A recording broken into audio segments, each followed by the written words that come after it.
నంద్యాల రాజకీయం. నంద్యాల రాజకీయం పూర్తిగా చంద్రబాబుకు రివర్స్గా మారుతున్నట్లే కనిపిస్తోంది.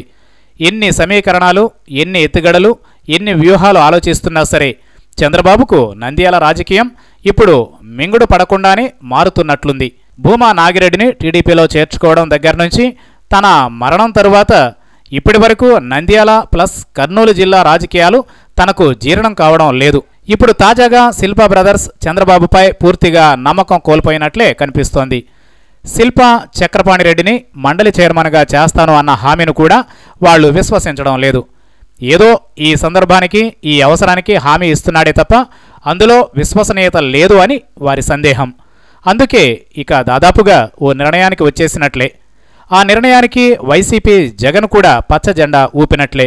మీ ఇష్టం, మీ నిర్ణయం తీసుకోండి, ఎప్పుడొచ్చినా వెల్కమ్, కాదంటే నా ప్రయత్నాలు, నా ఎత్తుగడలు నాకుంటాయి అని జగన్ మొదటి నుంచి చెబుతూనే ఉన్నాడు. ప్రత్యేకించి గతంలో చంద్రబాబు భూమా నాగిరెడ్డితో, మొన్న అఖిలప్రియతో రకరకాల విమర్శలు చేయించిన తీరుతో జగన్ కడుపు రగిలిపోతోంది.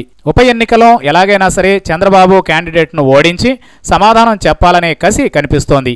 ఆ కోణంలోనే శిల్పాకు వైసీపీలోకి ఆహ్వానం దొరకబోతోంది. విశ్వసనీయ సమాచారం మేరకు బహుశా శిల్పా మోహన్ రెడ్డి ఈ నెల 14న వైసీపీలో చేరనున్నారు. తరువాత ఇక వేగంగా నంద్యాల రాజకీయాలు మారబోతున్నాయి. రసవత్తర ఘట్టంలోకి చేరబోతున్నది రాజకీయం.